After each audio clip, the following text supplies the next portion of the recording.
Bismillahirrahmanirrahim. Kehadapan ibu-ibu yang tidak bisa kami sebutkan satu persatu, mari kita awali kajian kita pagi hari ini. Assalamualaikum warahmatullahi wabarakatuh. Masyaallah. Alhamdulillahi rabbil alamin. Alhamdulillahilladzi la ya'til hasanata illa minhu. Ashhadu an la ilaha illallah wa ashhadu anna Muhammadan abduhu wa rasuluh. Allahumma salli ala Muhammad wa ali Muhammad kama sallaita ala Ibrahim wa ali Ibrahim innaka Hamidum Majid. Sehat sedaya ibu-ibu? Alhamdulillah. Mari kita bersyukur kepada Allah di hari Senin, di mana amal kita dilaporkan kepada Allah. Kita diizinkan oleh Allah duduk di majelis ilmu.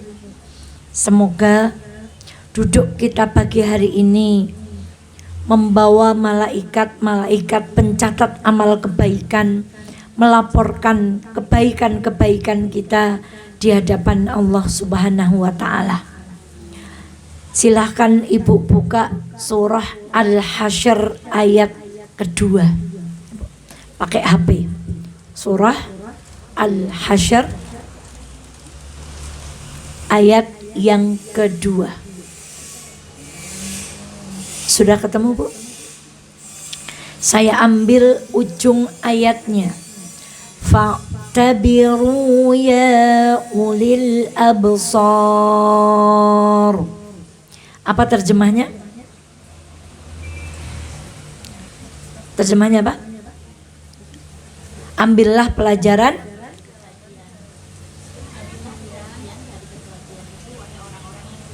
wahai orang-orang yang memiliki penglihatan atau mata hati. Masya Allah. Jadi yang pertama, umatnya Muhammad sallallahu alaihi wasallam digambarkan oleh Al-Quran dengan panggilan ulil absar. Tapi bukan ulil absar yang itu, nggih. Bukan yang Islam liberal, bukan. Ulil absar terjemahnya, maka ambillah pelajaran wahai orang-orang yang memiliki penglihatan dan pandangan yang luas. Jadi pemikirannya tajam, pandangannya luas, hatinya tajam, pemikirannya dalam, dia ilmunya luas. Itu umatnya Nabi Muhammad sallallahu alaihi wasallam. Sekarang pindah ke Al-Hasyr ayat ke-13. Al-Hasyr ayat berapa? Ke-13. Saya ambil ujung ayatnya. Qaumul la yafqahun. Betul yang ayat ke-13? Ya, apa artinya?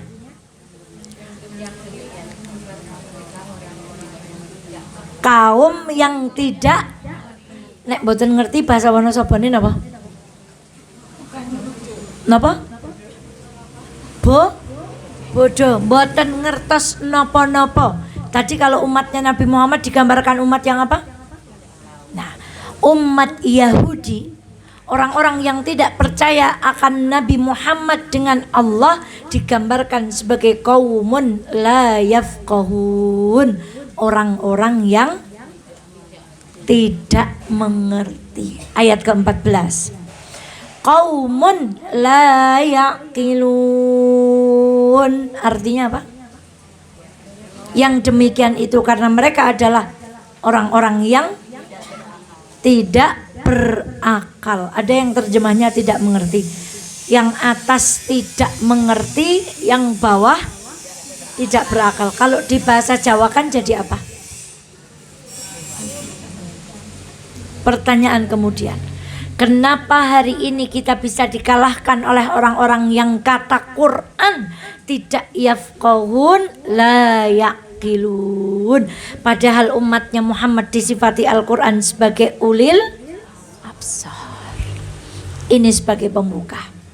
Kenapa hari ini teknologi kita dikalahkan, keilmuan kita dikalahkan, bangunan kita dikalahkan, kemodernan kita dikalahkan oleh orang-orang yang Al-Quran sebut dengan kaum la yafqahun dan la yaqilun. Padahal kita ini adalah umat-umat yang ulil absar. Tidakkah kita bersedih dengan keadaan kita, Bu? Ini menunjukkan hari ini kualitas kita adalah kualitas yang sangat rendah. Prihatin. Itulah kenapa kita duduk di majelis ilmu, ya Allah. Semoga duduk kita di majelis ilmu pagi ini dan majelis ilmu yang lain mengantarkan kita kembali kepada derajat kaum yang ulil absar. Dan kita tidak akan mengalahkan yang mereka itu kalau kita belum kembali menjadi ulil absar. Dulu para sahabat itu hebat, bahkan menguasai daerah-daerah sampai ke Spanyol. Tapi kepintaran orang sekarang itu membuat bumi rusak. Ya, nombatan. Pertambangan emas membuat bumi jadi apa? Rusak. Tambang batu bara, nikel, penangkapan lautnya jadi apa? Ikan hiu hanya diambil apanya, Bu? Siripnya, hiunya diapakan? Maaf, yang kecil-kecilan menangkap ikan di sungai menggunakan apa, Bu? Maaf, wisata dan sebagainya, sampah dibuang di mana-mana, Bu. Sekarang orang cerdas, banyak S3, mungkin S4, mungkin S5, tetapi lingkungan kita bertambah kotor, rusak, polusi udara. Beda dengan kecerdasan sahabat-sahabat Rasulullah yang dahulu. Maka ayo, kita harus punya semangat untuk kembali kepada derajat ulil absar, supaya kita tidak dikalahkan oleh orang yang dijuluki Al-Quran dengan qaumun la yafqahun dan qaumun la yaqilun. Salawat dan salam semoga senantiasa terlimpah kepada baginda Muhammad sallallahu alaihi wasallam. Semoga kita patut kelak menjadi umat yang dikenal oleh Nabi Muhammad sallallahu alaihi wasallam dan mendapatkan pertolongan melalui syafaat baginda Muhammad sallallahu alaihi wasallam. Ibu pernah dengar ada ustadz dicurigai? Pernah dengar ada pengajian dicurigai? Pernah dengar ada masjid dicurigai? Itu nggak salah, Bu. Karena memang masjid itu pusatnya orang-orang pintar. Karena pengajian itu pusatnya orang-orang yang menginginkan perubahan.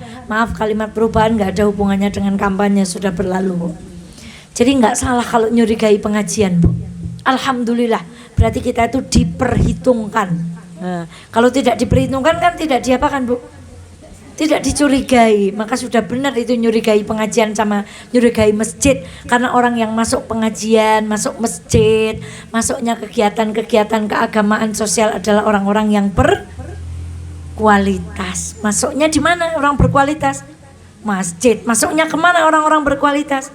Pengajian. Tidak mungkin masuk ke majelis-majelis yang tidak dicintai oleh Allah Subhanahu Wa Taala. Ini ekonya agak kebanyakan ini. Nah, kita sampai kepada surah Al-Balad. Ma ma'nal balad? Apa arti Al-Balad? Negeri. Masya Allah. Kita ucapkan 3 kali supaya kelingan negeri. Baladun negeri. Lagi.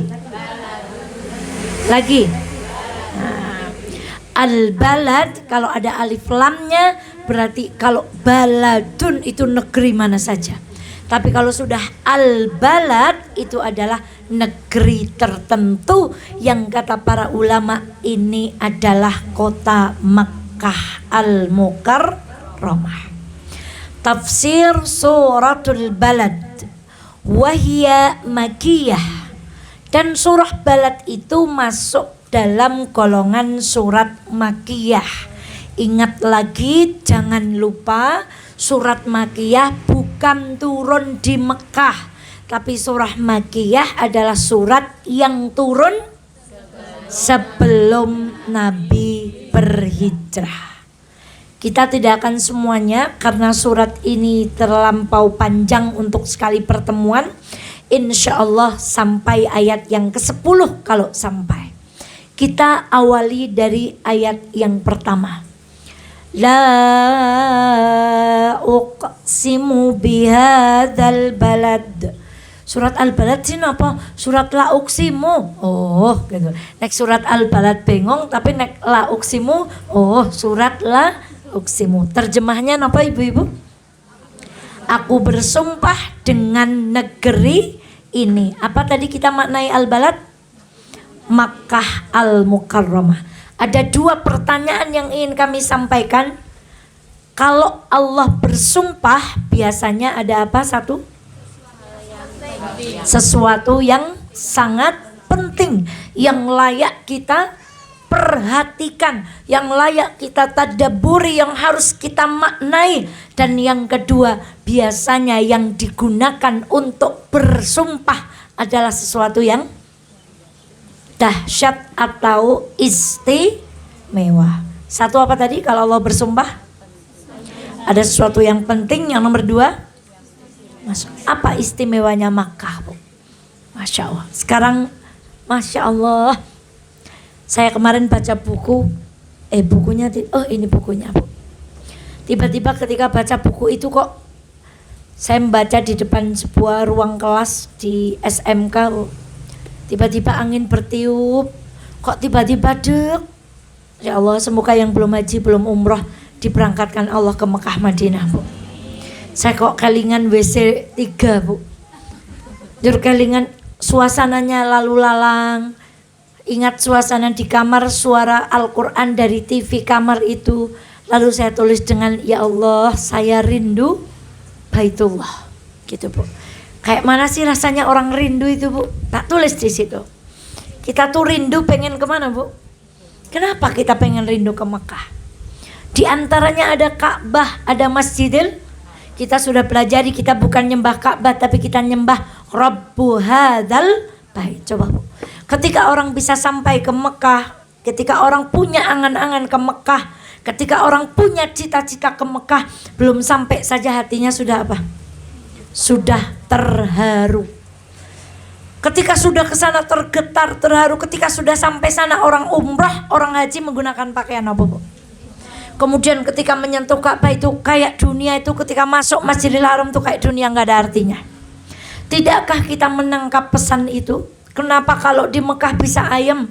Tidak mikirakan toko, mboten mikirakan ya utang sedidik mantan kelalen ya kelingan kelalen gitu ya, Bu. Sakitnya agak dilupakan, saking tenangnya ketika kita berada di tanah haram. Maka ibunda, tidakkah ketenangan itu kemudian kita pelajari? Kita butuh fokus hari ini. Kamu pergi ke Mekah pakai baju putih, kita meninggal besok pakai baju. Tidakkah kamu masuk ke Mekah hatinya menjadi tenang? Tidakkah kita renungi untuk mendapatkan ketenangan? Tinggalkanlah hiruk pikuk dunia. Makanya pergi pakai baju putih. Begitu masuk, ya Allah, dimintai doa orang mau umroh saja senangnya luar biasa, Bu. Mereka pakai baju putih, begitu masuk tenangnya luar biasa. Tidakkah ini pelajaran untuk kita? Tinggalkan dunia, maka engkau akan merasakan ketenangan. Tinggalkan sejenak toko-toko ibu di rumah, pekerjaan rumah ibu di rumah, datang ke sini ke majelis ilmu, niscaya Allah akan memberikan apa, Bu? Itu kalau ibu percaya hadis. Dan orang beriman kalau tidak percaya hadis, iman kita diragukan. Bukankah kata Rasulullah, orang duduk di majelis ilmu akan diberikan ketenangan? Masa kita nggak yakin? Maka pasti orang duduk di majelis ilmu itu hatinya menjadi apa, Bu? Menjadi tenang. Sekarang, apa istimewanya, Bu? Mekah itu dulu julukannya itu wadin ghairi dzi zar'in. Pokoknya harus hafal bahasa Arabnya. Tadi negeri bahasa Arabnya apa? Baladun. Dulu Mekah disebut Al-Quran dengan wadin ghairi dzi zar'in, lembah yang tidak memiliki tanaman.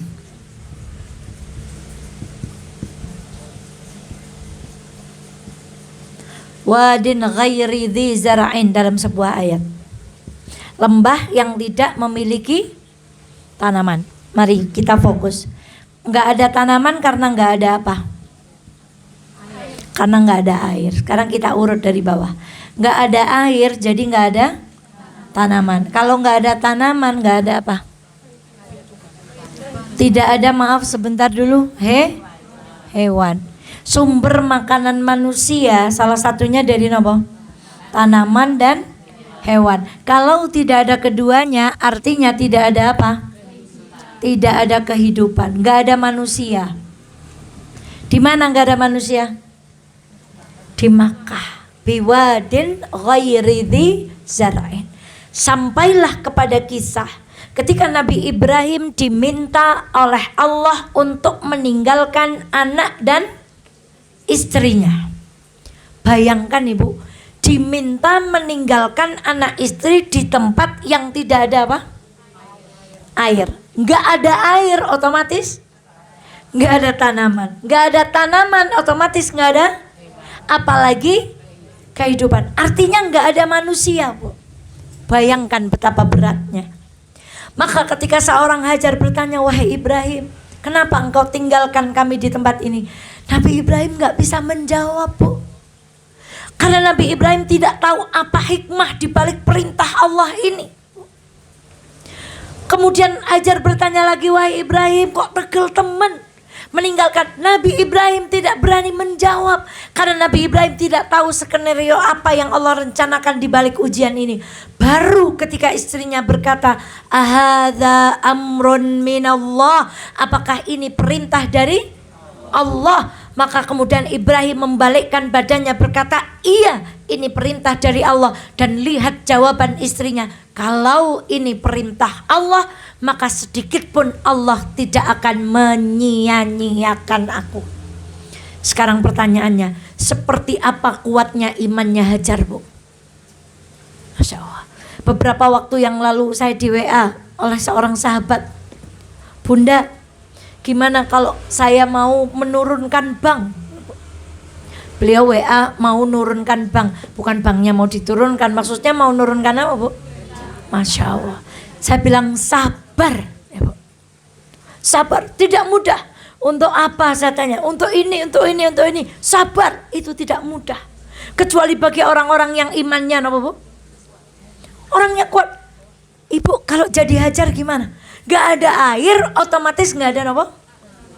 Gak ada tanaman, gak ada. Ditinggal di situ. Sementara dia tidak hanya sendiri tapi membawa apa, Bu? Tapi ketika suaminya menjawab ini perintah Allah, maka dia yakin tanpa dikurangi 1% pun keyakinannya kuat kepada Allah. Sekarang kalau Al-Quran kemarin kita ngaji di Mafazah, teruskan di fikih, kita disuruh manut suami. Apakah iman kita sudah seperti imannya Hajar?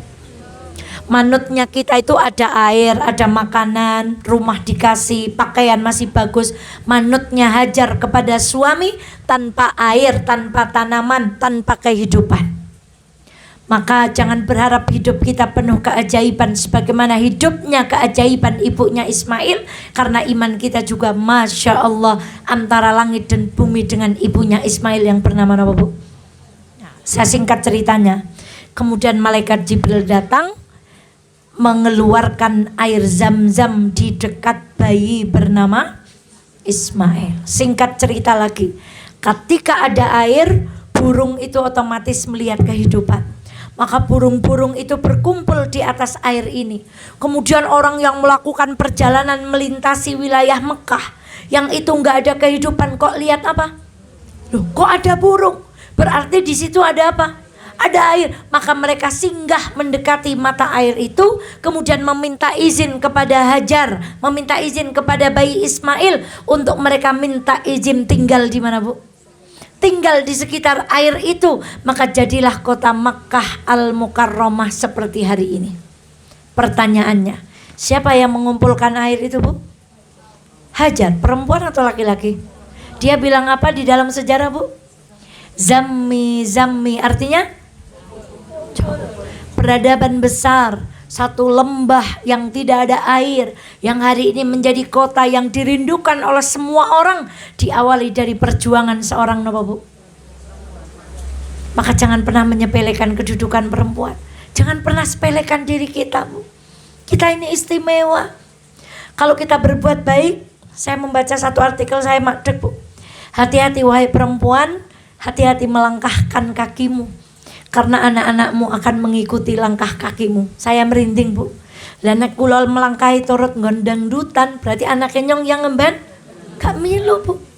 Nek kula ling melangkah tekan nggon tontonan, Bu, senengane maaf. Pokoknya sing burine an-an ngeten, Bu. Itu anak kita akan tiru. Maka hati-hatilah wahai saudaraku perempuan, melangkahkan kaki kemana kita melangkah, karena anak-anak kita besok akan mengikuti jejak kita. Ingat, peradaban besar itu dimulai dari tangan seorang dan dari imannya seorang perempuan yang luar biasa bernama siapa, Bu? Maka Bu, Masya Allah, kota yang dijadikan Allah untuk mengawali sumpah di surah Al-Balad ini adalah kota yang sangat istimewa, yang gak ada orang Islam gak pengen ke sana, Bu. Kalau ibu iman percaya kepada Allah, pasti setiap manusia ingin ke sana. Maka ibunda ingat betul, kota itu diawali dari kisah seorang perempuan. Maka perempuan kalau baik, dia pemegang segala, Masya Allah, kegemilangan. Tapi kalau perempuannya buruk, disitulah awal kehancuran, sumber kehancuran. Maka wanita bisa menjadi sumber kebaikan sekaligus bisa menjadi sumber fitnah terbesar. Itu ayat pertama, la uqsimu bihadzal balad. Kita mau merenungi lagi yang banyak, yang dalam tentang kota Mekah, insya Allah kapan-kapan. Nah, satu ada hal yang penting, kedua kemudian yang dibuat sumpah itu sesuatu yang nopo. Wa anta hillum bihadzal balad, dan engkau Muhammad bertempat di negeri Mekah ini. Nah, kemudian wa anta hillun, ibu akrab dengan anta, hadzal balad sudah akrab. Kemudian ada kata yang kita asing, yaitu kalimat hillun. Ya Muhammad, kata Allah di ayat yang kedua, dan engkau wahai Nabi Muhammad bertempat di negeri Mekah ini. Ulama mengatakan Nabi Muhammad sepenuhnya akan menguasai Mekah dengan satu peristiwa yang bernama apa, Bu? Fathu Makkah. Ketika Makkah ditaklukkan. Fathu Makkah.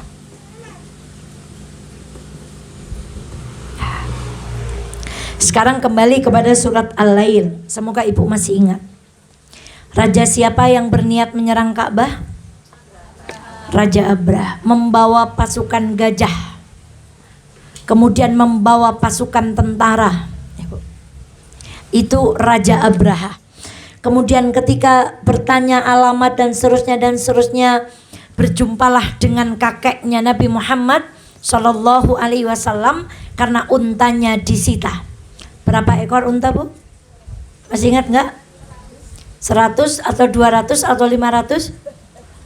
Kurang lebih 200 ekor. Ketika kakeknya Nabi Muhammad datang bernegosiasi kepada raja siapa? Abraha. Dikira Abraha, kakeknya Nabi Muhammad mau berkata, please gitu, jangan serang Ka'bah. Ternyata kakeknya Nabi Muhammad datang kepada Raja Abraha di kemahnya hanya untuk meminta apa, Bu? Untanya kembali. Maka Raja Abraha, hah? Saya kira engkau akan datang ke sini bela nih Ka'bah. Please jangan diserang, kami menyerah. Ternyata kamu ke sini cuma mau minta unta. Cara bahasanya anak sekarang enggak banget deh. Masa seorang Abdul Muthalib datang bukannya membela Ka'bah, tapi Abdul Muthalib datang untuk membela apa, Bu? Unta. Masih ingat jawaban kakeknya? Masih. Kalau karena untaku, maka aku yang harus menjaga. Tapi kalau Mekah itu rumahnya siapa? Allah. Maka yang akan menjaga siapa? Allah. Bu, Masya Allah. Maka yang akan menjaga adalah Allah. Maka benar Abraha kemudian melanjutkan niatnya untuk menyerang. Didatangkan burung apa? Ababil yang membawa batu apa? Namanya batu apa? Sijil. Batu yang sama yang digunakan untuk melempari kaum siapa? Kaum Lut. Ingat batunya namanya Sijil. Batu dari mana? dari neraka. Wallahu taala alam. Kemudian mereka habis diserang burung. Sekarang mau diserang tentara, Allah menangkis dengan tentara apa tadi? Burung. Nah, ini peristiwa ini teringat sekali di kalangan orang kafir Quraisy. Mereka nggak bisa lupa ini. Nah, Nabi Muhammad kemudian berniat untuk menaklukkan Mekah. Kalau diserang tentara saja, Baitullah dilindungi dengan diapakan Bu? Didatangkan tentara burung. Lah ini kalau Nabi Muhammad kok mau datang Bu, membela Mekah, mau mengambil kota Mekah Bu. Seandainya ini bukan rumahnya Allah, maka apalagi yang akan disiapkan? Maksudnya orang Quraisy itu takut. Kalau dulu yang datang saja tentara, yang disiapkan apa? Lah ini ada nabinya yang mereka sudah tahu kebenarannya, mau datang kembali ke Mekah, kok mereka mau ngelawan? Mereka ingat peristiwa ini Bu, nggak berani. Pasti tentara yang disiapkan Allah lebih apa Bu? Lebih dahsyat lagi. Tapi apa yang terjadi pada Fathu Makkah? Tidak satu darah pun menetes. Rasulullah Shallallahu Alaihi Wasallam datang dengan damai. Siapa yang masuk ke rumah Abu Sofyan maka dia akan selamat. Yang mau tetap beragama Yahudi, Rasulullah nggak ganggu. Rasulullah nggak akan membunuh siapapun, nggak akan ngapain. Nggak ada satu darah pun yang menetes. Maka orang kafir Quraisy sebenarnya tahu kebenaran Islam. Masya Allah. Berarti benar Nabi Muhammad adalah utusan Allah. Sebagaimana dulu Allah menjaga Ka'bah dari tentara siapa? Abraha dengan apa? Wah, mau menjaga. Sekarang ada nabinya mau nempati. Wah, kalau kita ngelawan, mau didatangkan tentara seperti apa lagi?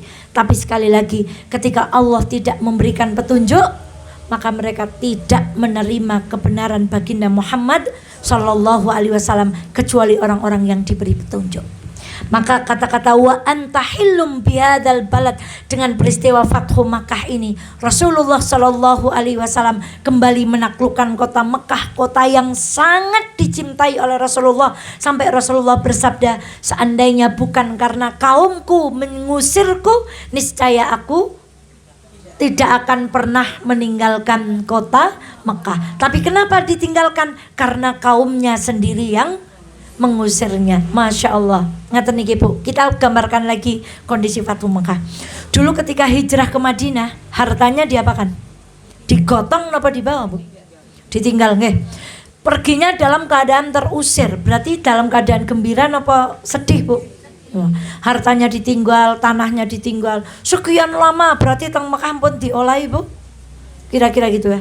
Kira-kira ketika mau diduduki kota Mekah itu, bayangannya orang Mekah, ya Allah, mereka akan balas dendam. Kemudian tanah yang sudah kita tempati akan kembali diapakan? Oh, diambil, direbut, terserah. Wong itu memang haknya siapa? Tapi apakah umat muslim melakukan itu Bu? Sama sekali tidak. Maka mereka melihat bagaimana indahnya Islam kala itu. Itulah wa anta hillum bihadzal balad. Alat yang ketiga, ayat yang ketiga, wa walidiu wa ma walad. Wa walid, walid itu adalah bahasa dari seorang ayah. Nah, siapakah walid yang dimaksud di dalam surat ini? Nah, mumpung tak hapus madep sini semua. Mekah dulu disebut apa? Mekah dulu disebut apa? Wadin ghairi dzi zara'in. Bahasa Arabnya negeri baladun.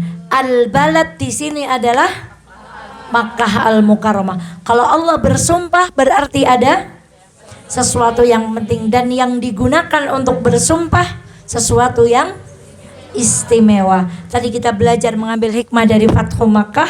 Sekarang kita belajar kalimat wa walidin wa walidin wa ma walad.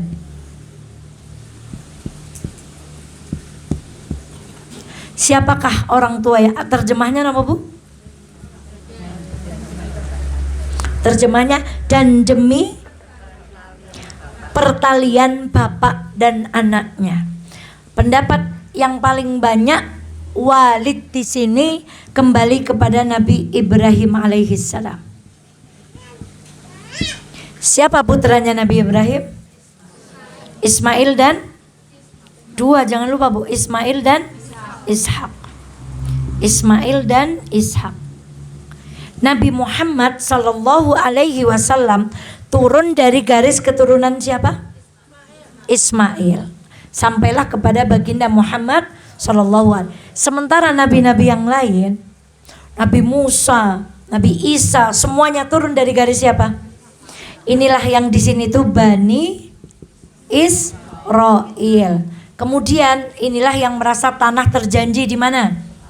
Palestina. Nah, kapan mereka itu kemudian mengingkari? Mereka mengira Nabi akhir zaman akan turun dari garis siapa?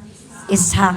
Ternyata turun dari garis, maka mereka menolak kenabian Muhammad, padahal di kitab yang dibawa Isa, Musa terang disebutkan bahwa akan datang seorang nabi akhir zaman yang bernama Muhammad. Tapi mereka nggak mau percaya gara-gara bukan dari golongan. Inilah Bu, gengsi itu bisa merusak, menutupi kebenaran. Gara-gara gengsi, dia bukan golonganku. Masya Allah. Maka ibunda kembali kepada kesini. Demi Nabi Ibrahim dan Nabi Ismail. Ini karena Bani Israel kan keturunannya banyak. Ini juga memberikan keturunan. Mereka itu sangat hormat kepada Nabi Ibrahim, walaupun mereka tidak menganut agamanya siapa. Makanya Ka'bah itu tetap dijaga, tidak dirusak, walaupun di sekeliling Ka'bah ada apa? Ada berhala. Itu uniknya. Itu kenapa orang berbondong-bondong tetap ke Mekah. Mereka sebut dengan mengunjungi Ka'bah. Itu yang membuat Raja Abraha iri. Kenapa orang di dunia berduyun-duyun menuju kemana? Ke Ka'bah. Kok dia bikin istana yang kolan suah, katanya sampai kalau noleh pecinya apa? Jatuh, saking apanya? Kok tetap tidak menarik? Karena gak ada hubungannya dengan wawalidin wa ma'walad. Karena mereka keturunannya Ishak, keturunannya Ismail, semuanya hormat kepada ayahnya, namanya siapa? Nah, sekarang Nabi Ismail menurunkan seorang nabi bernama siapa? Ya Allah. Dan demi Ibrahim dan seluruh keturunannya sampai kepada nabi kita siapa Bu? Berarti yang disebutkan dengan wawalidin wa mawalad, entah itu Ismail, entah itu Ishak, entah itu Muhammad, ini adalah orang-orang yang istimewa di hadapan Allah Subhanahu wa ta'ala. Coba. Allahumma salli ala Muhammad wa ala ali Muhammad kama sallaita ala. Kalau nggak istimewa, tidak mungkin namanya disejajarkan dengan Nabi Muhammad ketika kita membaca apa? Sholawat. Kalau tidak istimewa kedudukan Nabi Ibrahim, tidaklah Nabi Ibrahim disebut dengan julukan Khalilullah, kekasih Allah. Julukannya apa Bu? Khalilullah. Nabi Ibrahim punya julukan yang kedua, Abul Anbiya. Apa? Bapaknya. Sekarang Ustaz Haifat tanya, kenapa dijuluki bapaknya para nabi? Karena dari keturunan Nabi Ibrahim turun nabi-nabi Bani Israel, dan bagi kita Nabi Muhammad turun dari garis Nabi siapa? Ismail alaihissalam. Ulangi lagi, Nabi Ibrahim punya julukan apa yang pertama? Khalilullah. Yang kedua punya julukan apa? Abul Anbiya, bapaknya para nabi. Dan ketika Rasulullah Sallallahu Alaihi Wasallam di Isra Mi'rajkan ke langit ketujuh, siapa yang paling berada di atas posisinya? Nabi Ibrahim alaihissalam. Setelahnya arsy-Nya Allah. Itu menunjukkan betapa tingginya kedudukan Nabi Ibrahim di sisi Allah Subhanahu wa ta'ala. Jadi Bu, ketika kita berbicara tentang kesyirikan kaum kafir Quraisy, mereka itu percaya adanya Allah, tetapi mereka berbuat kesyirikan. Ya percaya adanya Allah, tapi yang disembah apa Bu? Sampai kita pernah belajar toh, kalau lagi mendesak yang dipanggil yang Allah, kalau lagi santai yang disembah berhala. Jadi di sekitar Ka'bah ada berapa berhala menurut sejarah, Bu? 360 berarti apa? Kebak mentelep satu lingkaran isinya apa, Bu? Di sini berhala. Tapi mereka nggak merusak Ka'bah karena mereka menghormati siapa? Wa walidin wa ma walad. Maka Allah bersumpah di dalam surat ini menggunakan dua hal. Satu, napa? Sumpahnya menggunakan apa? Yang digunakan Allah untuk bersumpah apa satu? Iya, apa? Apa dalam konteks ini? Negeri Mekah. Yang kedua? Iya, betul. Ibrahim dan keturunannya. Jadi ada dua hal yang digunakan Allah bersumpah. Satu, negeri Mekah. Yang nomor dua, Ibrahim dan keturunannya. Nah niki sinaune mandan fokus. Nah, Ibu, nek ora fokus pokoknya. Nah, sekarang setelah sumpah baru jawab sumpahnya. Apa sih kenapa Allah itu bersumpah? Apa yang ingin Allah sampaikan pada ayat yang keempat? Kemudian Allah berfirman, laqad khalaqnal insana fi kabad. Terjemahnya, sungguh kami telah menciptakan manusia al-insan kabeh. Wong Kaliwira, wong Leksana, wong Wonosobo, wong Garung, wong ngendi meneng, wong Jawa Barat, wong Jawa Timur, semua. Sungguh telah kami ciptakan manusia berada di dalam kesusahan. Kita akan fokus pada satu kalimat yang berbunyi kabad. Apa, Bu? Kabad. Laqad khalaqnal insana fi kabad. Kabad. Banyak arti dari kabad. Tapi intinya kabad itu adalah kesulitan yang bertumpuk-tumpuk. Apa, Ibu? Sekarang kita maknai ayat ini dulu. Berhenti dulu di ayat ini, Bu.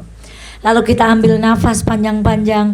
Allah menciptakan kita semuanya dalam keadaan susah payah. Sekarang Ustaz Eva tanya, jadi ada nggak manusia di sini yang nggak ditimpa kesusahan? Nggak ada.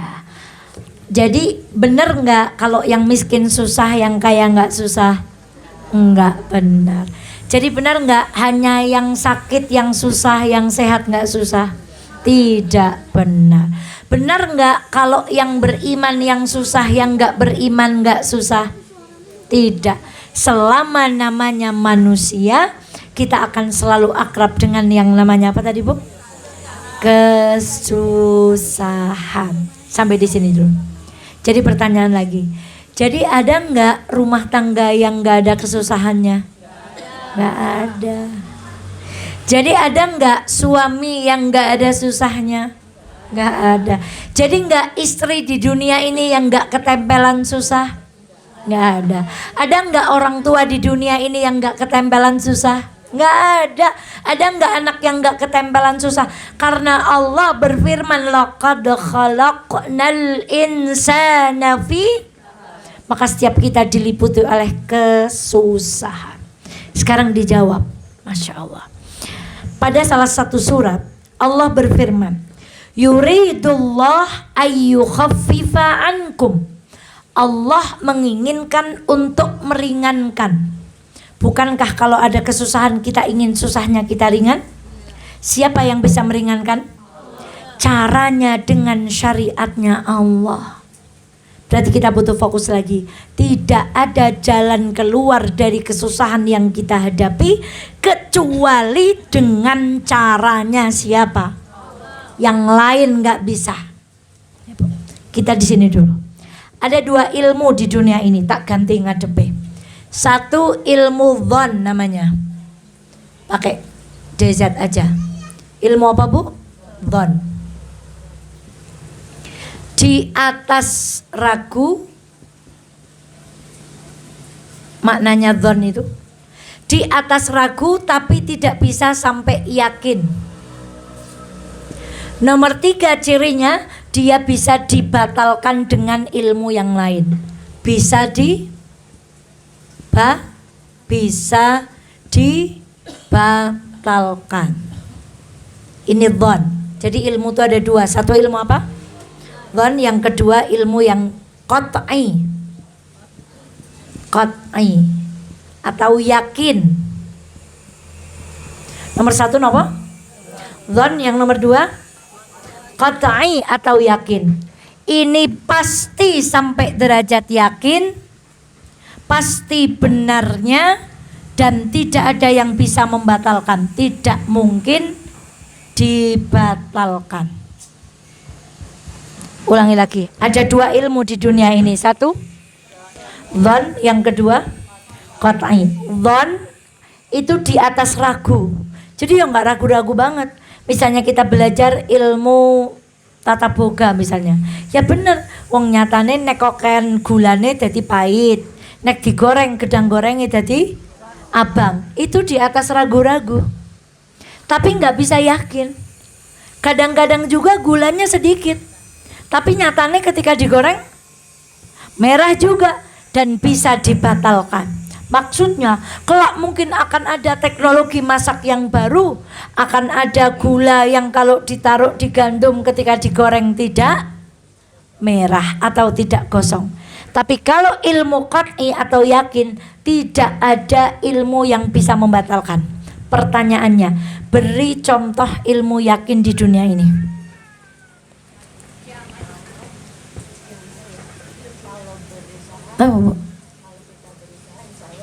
Kalau berusaha insya Allah berhasil. Inna ma'al usri yusra. Apa ilmu yakin itu? Al-Quran. Ada yang bisa membatalkan? Nggak ada. Sudah berapa berlalu Al-Quran di hadapan kita dari baginda Muhammad SAW? 14 abad. Ada yang bisa membatalkan? Sekarang teori penciptaan, mulai dari teori evolusi, bisa dibatalkan? Teori evolusi Darwin bisa dibatalkan? Bisa. Bisa kan? Sekarang ilmu katanya bumi bulat. Kemarin lagi rame bumi apa? Karena semuanya apa Bu? Dhon. Tidak bisa mencapai apa? Sekarang kalau ibu punya masalah, kok diselesaikan dengan ilmu yang lain? Ilmu apa contohnya? Ilmu apa aja, kok meninggalkan Al-Quran, maka tidak mungkin selesai. Karena yang sampai derajat yakin gak mungkin ragu, gak mungkin dibatalkan. Hanya apa Bu? Maka kalau kita punya masalah suami, punya masalah ekonomi, punya masalah anak, tanya dulu kepada siapa? Yang ilmu dhon ini menjadi pelengkap. Jangan kebalik. Kalau ibu sakit, kalau ibu punya masalah dengan suami, dengan apa, pergi dulu maaf sampai naudzubillah ke dukun, atau pergi dulu ke konsultan yang maaf dia bukan menggunakan ayat-ayat Al-Quran. Baru setelah itu ibu tanya, Ustazah, Ustadz kalau hidup saya bagaimana? Itu kebalik. Tanya dulu kepada orang-orang yang memahami Al-Quran, kenapa rumah tangga saya begini, baru cari ilmu rumah tangga dari tempat yang lain. Ini prinsip ibu. Karena setiap kita tadi diciptakan dalam keadaan apa? Susah. Dan yang bisa menyelesaikan kesusahan tadi di ayat yang lain, siapa yang akan meringankan? Allah hanya akan meringankan dengan apa? Sesuatu yang qat'i yakin, tidak lain tidak bukan adalah apa? Dan satu lagi ditambah oleh Allah yang bernama hadis Rasulullah SAW. Pertanyaan lagi, hari ini fokus, gak ada guyonnya hampir Bu. Jadi adanya Al-Quran dan hadis itu memberatkan atau meringankan? Yakin gak Ibu? Jadi ketika kita disuruh berjilbab, itu ngabot-aboti nopo ngendeng-ngendengi? Kalau Allah suruh minta kita tutup kaki dengan kaos kaki, niku ngabot-aboti nopo ngendeng-ngendengi? Jadi kenapa orang masih enggan melakukan syariat? Kok belum mau pakai baju muslim? Karena masih menganggap syariat itu nopo? Abot temen barang ngaji ya. Dadane kon nutupi, kelambi ora oleh sing warnane mencolok, sikil kudu tutup. Wong wadon kak ngel temen, nggo kodong be urung mesti bener. Janji kudunge transparan masih nopo? Salah. Masih pakai jilbab punuk unta, jilbabnya masih salah. Sudah pakai baju muslim, bajunya tipis masih Sudah pakai muslim, bajunya ketat, masih angel temen kayaknya syariat ya. Karena dia belum mengerti bahwa sejatinya yang akan meringankan kita dari kabat itu hanya siapa? Tidak lain, tidak bukan dengan syariat. Ini ngajinya agak berat ini, Bu. Wah, Masya Allah. Gak mungkin. Carinya tuh di Al-Quran dulu, Bu. Nah, apa kesulitan-kesulitan itu? Ada ulama yang mengatakan dari, Bu, dari terciptanya nutfah sampai lahir. Saya sekarang bilang gini, Bu, ketika saya naik motor ngebut, Bu, wah, kemudian satu hari bisa berapa majelis saya bilang gini sama diri saya sendiri, ya Allah, pancen Al-Quran itu Masya Allah. Kata Quran, orang hamil itu lemah di atas kelemahan. Saya bilang gini, nyong bisa nunggang motor buanter kayak gini kawinnya ke 9 bulan ora tayang ngapa-ngapa, Bu. Ibaratnya turu mereng nggak penak, jalan banter nggak bisa, ngangkat berat kok bisa ya aku yang hari ini. Maksudnya tuh saya merenungi diri saya sendiri, saya bisa naik motor sebanter ini. Tak ganti yang itu, Bu.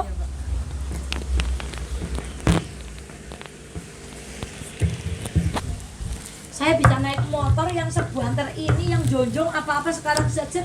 Lah kawingi pas hamil saya nggak bisa apa-apa. Betul kata Quran bahwa orang hamil itu keadaannya lemah di atas lemah. Begitu bayinya keluar usaha Eva pencilakan meleleh. Masya Allah. Maksudnya bisa naik motor lus-lus sat-sat. Kemarin ketika ada janin di perut, ya Allah, turu merek, ora penak, jonjong abot, ora kuat, kapan melayu, makan kuat, Masya Allah. Maha benar Allah dengan segala firman-Nya. Saya sambil naik motor itu sambil guyu, Masya Allah. Kalau kita mau merenungi Al-Quran, setiap hari itu akan muncul kepada kita hikmah yang baru, hikmah yang baru, hikmah yang baru, sesuai dengan perenungan kita masing-masing. Itulah makna kabat. Jadi wong selamanya ingin teng dunya, maka akan ditempeli dengan satu nasib bernama apa, Bu? Kesusahan. Jadi untuk ngadem-adem suami istri, saya tanya lagi nggih, Bu, ada rumah tangga yang tidak susah? Walaupun uangnya banyak, walaupun nggak pernah sakit. Jadi kita tuh akan selalu diliputi kekhawatiran. Yang masih di dalam janin, ibunya khawatir ojo-ojo anaknya lahir sempurna apa tidak. Begitu lahir tumbuh sempurna apa tidak. Begitu udah mulai sekolah ditampa apa tidak. Begitu sudah mulai gadis jodone cepak apa?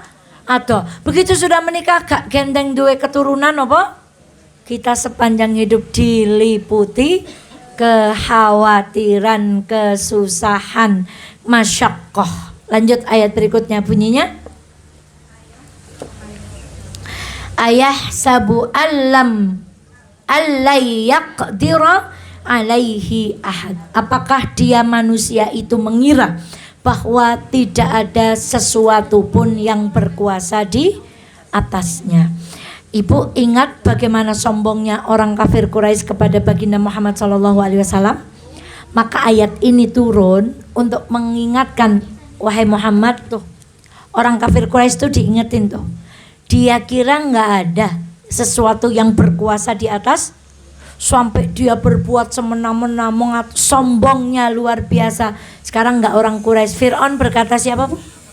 Aku Tuhan. Raja Abraha berkata dia Tuhan. Raja Namrud berkata dia Tuhan. Korun berkata hartaku ini karena usahaku. Hari ini kita melihat orang-orang yang sombong. Sombongnya orang hari ini mungkin nggak kayak Korun, Bu. Tapi saya lebih, ya Allah, orang yang nggak sholat Jumat itu bagi saya orang yang sangat sombong, Bu. Saya membahasakan ke Gusti Allah, nyong ora sembayang paha deneng. Meskipun dia tidak mengucapkan seperti Dewi Bulan itu. Dewi Bulan bilang gimana, Bu? Mana Allah SWT itu, kan gitu, Bu. Kalau Allah SWT bisa menghancurkan hidup saya, dia itu karena dia orang nggak beriman, maka dia ucapkan. Itu dia nggak beriman dengan kesombongannya dia. Sekarang ada orang beriman, bersyahadat, agamanya apa, Bu? Tapi di hari Jumat dia tidak datang menghadap Allah. Bukankah itu kesombongan di atas kesombongan, Bu? Dia berkata, genyong dadeng ora jemuahan ya. Orang-orang yang tidak menutup aurat, mungkin dia berkata kepada Allah, dadeng nyong orang go kodong pak kulitnya tetap elus. Rambutnya ora ketom beyan, nyong ora belang bentong, ora nana sekrupe mulus, Bu. Bodine ya tetap nantang siapa, Bu? Oh, kalau ada yang begitu-begitu dengan kesombongannya, dengan keangkuhannya, jatuh dengan kalimat ini. Ayahsabu alla yaqdira alaihi ahad. Apakah dia mengira tidak ada sesuatu pun yang berkuasa atasnya, padahal ada yang kuasa di atas kuasa siapa, Bu? Allah Subhanahu. Sekarang para dukun mengatakan gon jenengan ge ajian niki boten bakalan jenengan anaknya kenang. Nah, kemarin anak saya diajak kondangan, terus pulangnya bunda gitu si mbak tuh. Tadi tak mintain bedak, lah ngapa celokna wedak barang. Jarene men boten kenang. Nah, kulang guyu gitu. Saya bercanda aja, maksudnya ya dijadikan bercanda aja. Masya Allah. Apa bedak itu bisa menahan kita dari sawan, Bu? Jadi sawan niku apa toh, Bu? Sawan niku apa, Bu? Sawan itu apa toh? Ibu bahkan tidak tahu maknanya sawan, tapi ngandel. Jarene bocah cilik men ora sawanen nek melu kondangan jalukna napa? Apakah kita mengira nggak ada yang lebih? Ya Allah, para dukun, Masya Allah, orang-orang yang hari ini menguasai apa, mau memporak-porandakan negara dengan apapun. Apakah dia mengira nggak ada hadat yang berkuasa di atasnya? Demi Allah, ada Allah yang melihat setiap tindak tanduk kita, pun. Kalau ibu merasa kesel didolimi oleh seseorang, ya Allah, wong kamu dolimi orang kayak orang anak rasa beberbelas. Mendolimi orang dengan mengambil uangnya, dengan menyita apanya, jangan takut. Ayahsabu alla yaqdir alaihi. Dia mengira nggak ada yang berkuasa atasnya, Bu. Ada siapa, Bu? Ada Allah yang maha melihat apa perbuatannya. Kemudian yaqulu ahlaktu malan lubada. Tadi kabat, sekarang kalimat apa? Lubada.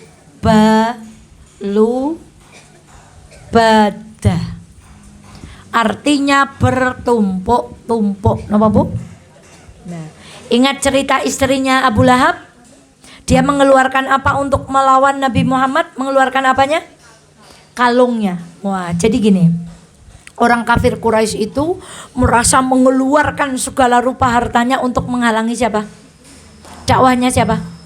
Bahkan ada seorang kafir Quraisy itu, Bu, membeli buku-buku tentang kekaisaran Romawi dan Persia waktu itu, dua-duanya Romawi, Bu, kemudian dan Persia, dibeli buku-bukunya untuk menandingi apa yang datang kepada baginda Muhammad Sallallahu. Jadi mereka itu yang kaya-kaya mengeluarkan semua hartanya, yang penting agamanya Nabi Muhammad itu hancur.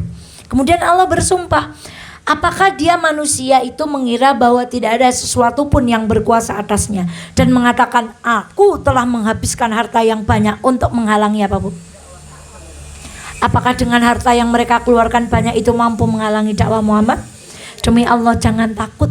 Hari ini kalau ada yang menghalangi dakwah, hari ini kalau ada yang melarang-larang pengajian, ada yang mencurigai ustadz, demi Allah, ada Allah yang akan membela kita. Nggak guna sebagaimana orang kafir Quraisy dulu mengeluarkan harta untuk melawan baginda Muhammad Sallallahu Alaihi Wasallam. Hari ini pun tidak akan berguna orang-orang yang melawan agamanya Allah, dihalang-halangi kita dalam berdakwah. Maka jangan takut berdiri di atas kebenaran. Jadi mereka itu merasa nggak ada yang lihat. Nomor dua, mereka merasa sudah mengeluarkan apa? Harta yang banyak untuk menghalangi dakwahnya siapa? Jadi mereka tuh sudah merasa di atas angin, begitu, Bu? Mereka sudah di atas angin.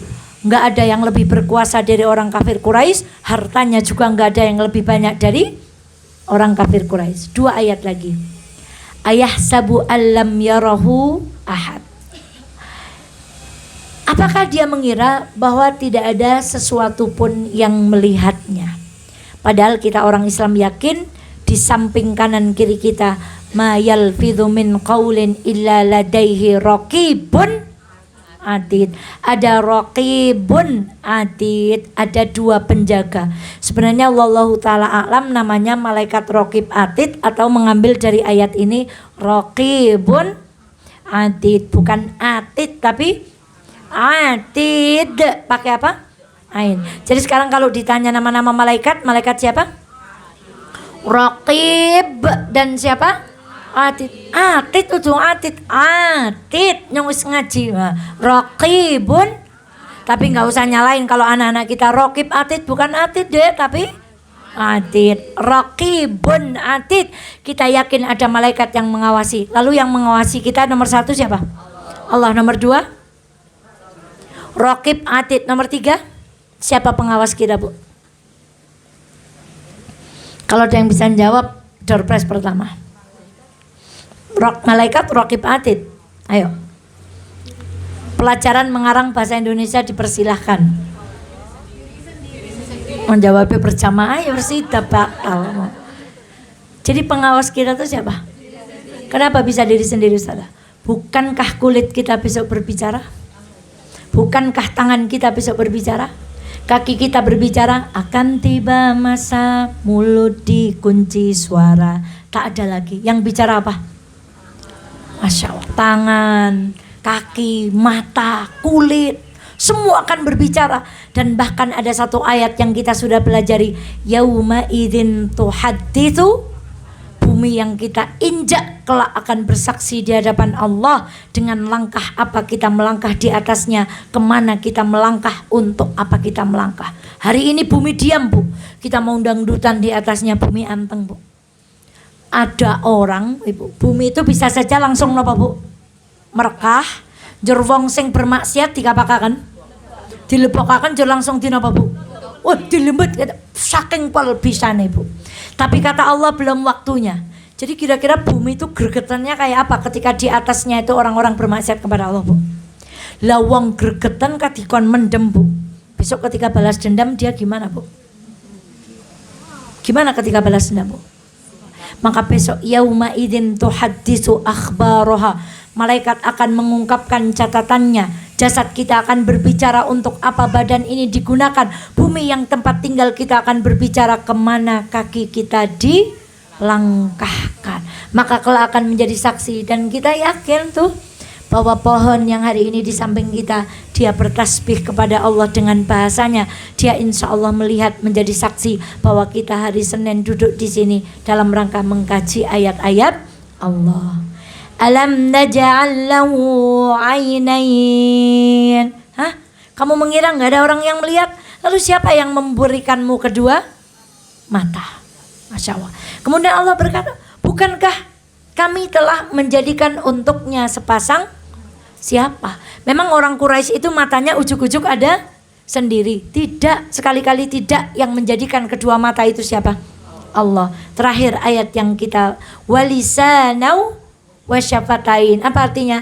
Dan Allah lah yang telah memberikan lidah dan sepasang bibir. Masya Allah. Lidah itu, Bu, Masya Allah, bagi orang kafir Quraisy itu dulu untuk bersyair. Dan syair itu lebih tajam daripada pedang. Jadi dulu andalannya mereka itu apa, Bu? Maka sebenarnya Rasulun ummi, Nabi kita ummi, tidak bisa baca tulis itu enggak aib.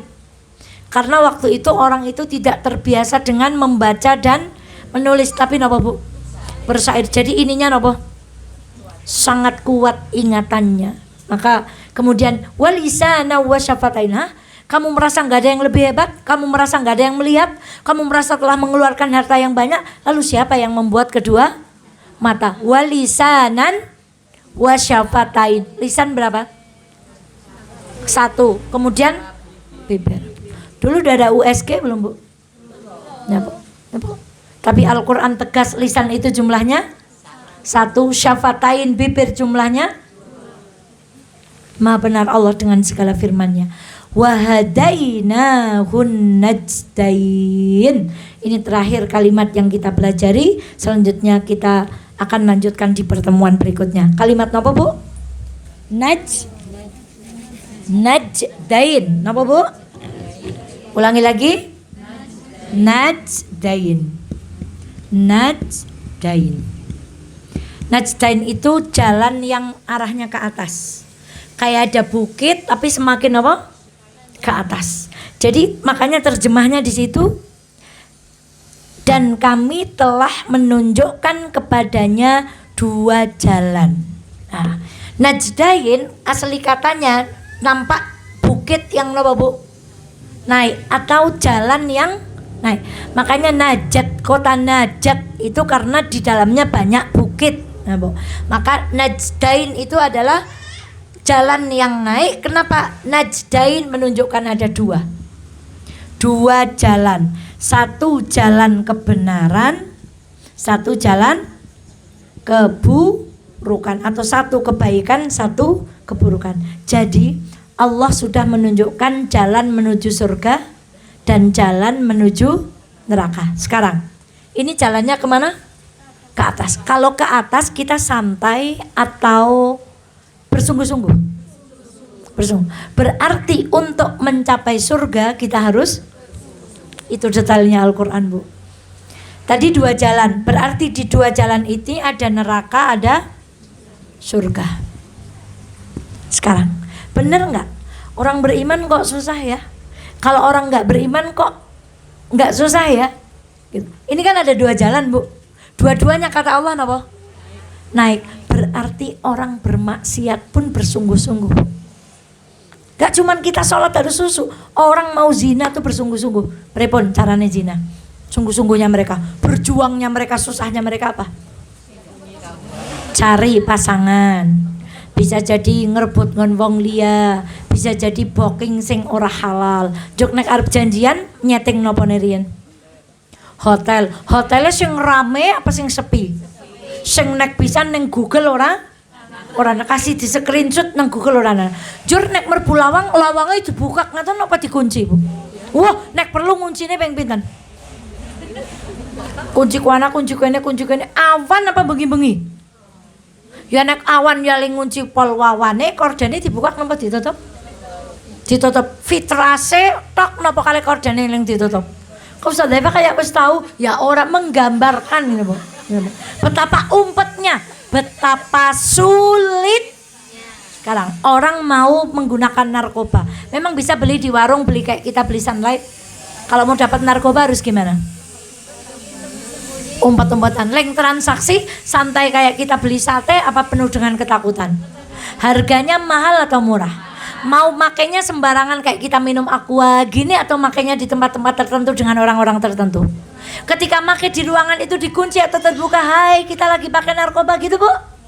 Jadi orang ke neraka ya penuh dengan perjuangan, orang mau ke surga ya penuh dengan detailnya. Al-Quran digambarkan dengan jalan yang nopo.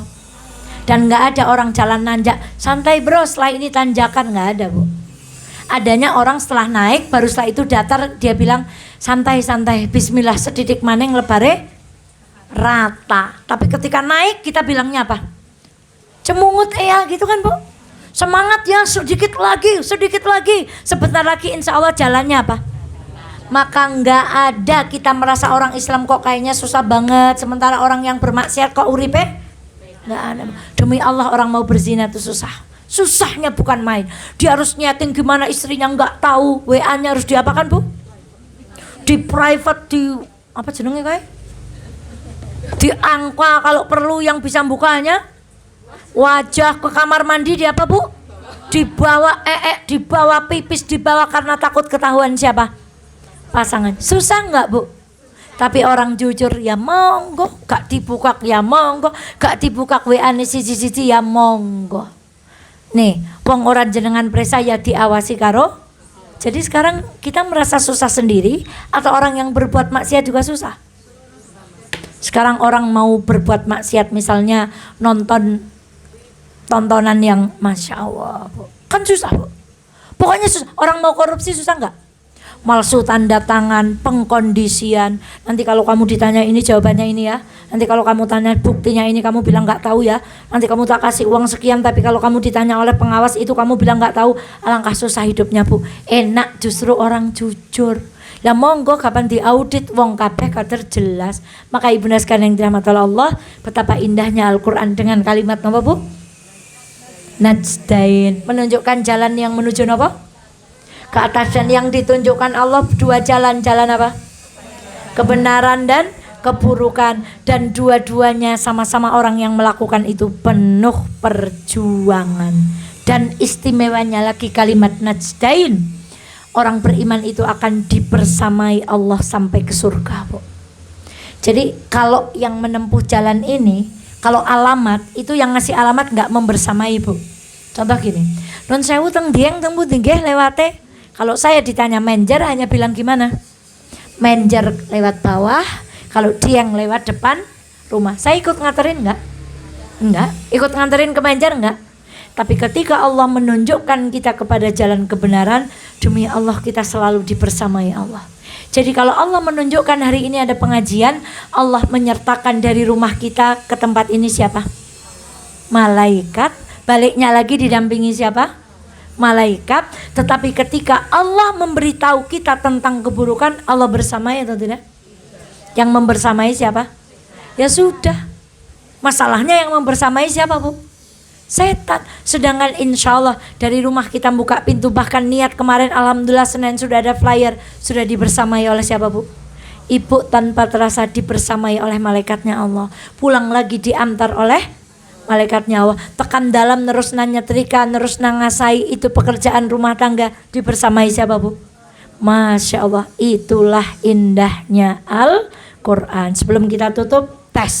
Nah, hari ini kita tafsir surat apa? Al-Balad. Kalau baladun itu negeri umum, kalau al-balad dalam konteks kita belajar tafsir negeri apa, Bu? Makkah al-Mukarramah. Kenapa Allah bersumpah? Ada sesuatu yang penting minta kita untuk memperhatikan, dan yang digunakan untuk bersumpah pun sesuatu yang ada berapa hal yang digunakan Allah bersumpah dalam surat ini? 2. 1 negeri Mekah, Nabi Ibrahim dan Nabi dan segala keturunannya. Nabi Ibrahim punya 2 julukan. 1 Khalilullah, artinya kekasih Allah. Yang kedua Abul Anbiya, artinya bapaknya para nabi. Ma makna kalimatu kabad? Kesulitan yang bertumpuk-tumpuk terus menerus selama hidupnya kita di dunia, maka kita akan selalu dibersamai dengan kesulitan. Pertanyaannya, siapa yang meringankan? Allah. Dengan apa diringankan? Dengan syariat yang bentuknya 2. 1 Al-Quran, 2 hadis. Ilmu ada 2 macam. 1 dhan, 2 qat'i. Quran yang qat'i, sedangkan ilmu yang lain sifatnya apa?